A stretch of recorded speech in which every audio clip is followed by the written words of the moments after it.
వినబడుతుంది. సో ఇది పరిస్థితి. అంటే బీజేపీ బీఆర్ఎస్ వీళ్ళు స్వాగతించారు.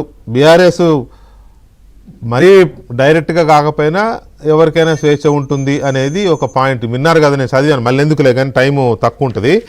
సో ఓవరాల్గా చూసినప్పుడు పవన్ కళ్యాణ్ మాట్లాడినది కానీ ఈ వారం రోజుల వ్యవహారం చూసినప్పుడు మీరు అనుమతి ఇవ్వకుండా ఆంక్షలు పెట్టాల్సిన సందర్భం కానీ అవసరం కానీ ఉందా ఇవాళ?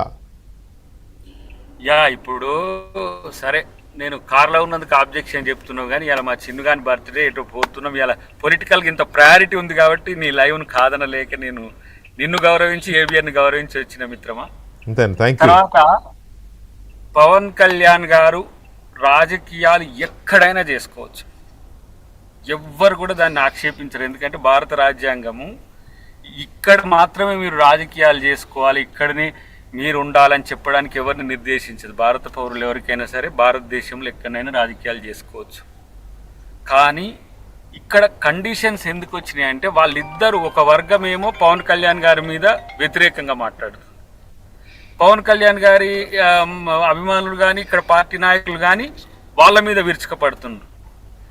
వీళ్ళు ఆంధ్రాకు ప్రాతినిధ్యం కాదు, వాళ్ళు తెలంగాణకు ప్రాతినిధ్యం కాదు, మనమందరం భారతదేశానికి ప్రాతినిధ్యం. సో కానీ రప్చర్ క్రియేట్ అయ్యేటప్పుడు ప్రభుత్వము బాధ్యతాయుతంగా కొట్టుకోండి అని పర్మిషన్స్ ఇస్తుందా?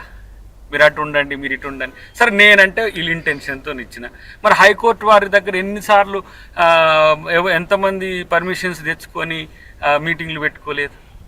ప్రభుత్వం పోలీసు ఇవ్వకపోతే కోర్టుకు పోతే కోర్టు వారు కూడా తిరస్కరించారు కదా. కాబట్టి ఇక్కడ జరుగుతున్న దాంట్లో తదనంతరం మనోడు ప్రెస్ మీట్ పెట్టిన దాంట్లో ఉద్దేశాలు అర్థమవుతున్నాయి. ఎందుకు ఉద్దేశపూర్వకంగా ఒకరి మీద టార్గెట్ చేస్తే ఏమవుతుంది? రేపు ఇక్కడ లా అండ్ ఆర్డర్ ఇష్యూ అవుతుంది, శాంతి పద్ధతిలో సమస్య వస్తే మీరేమంటారు? ప్రభుత్వం ఎందుకు ఇచ్చింది గిల్లి గజ్జాలు ఉన్నప్పుడు కొట్టాడుకుంటేప్పుడు అని అనరా?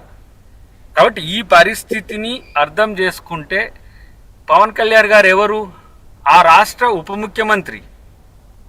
మనకు తెలుగు రాజకీయాల్లో గతంలో ఒక 10-15 సంవత్సరాల నుంచి ఉన్న వ్యక్తి.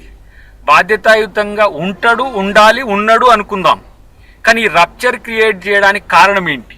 ఇలా జూన్ 2 అంటే తెలంగాణ ప్రజలందరూ కూడా సంబురాలు జరుపుకునే రోజు.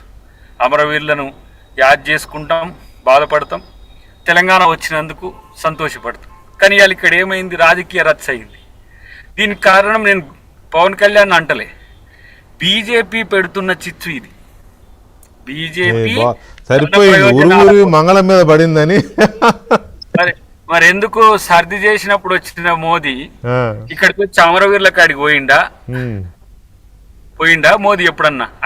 విఠల్ గారు చెప్పాలి, అది బీజేపీ పెట్టిన చిచ్చా పవన్ కళ్యాణ్. ఆయన ఇంకా విఠల్ గారు కూడా చెప్పలేరు, ఎందుకంటే ఆయన సగటు తెలంగాణ ఉద్యమకారుడు కాబట్టి చెప్పలేడు. ఎందుకు చెప్పలేడు? ఉద్యమకారులు చెప్పలేరు అది, ఎందుకంటే ఉద్యమకారుడు అయితే వాయిస్ ఉండదా? బీజేపీ నాయకులు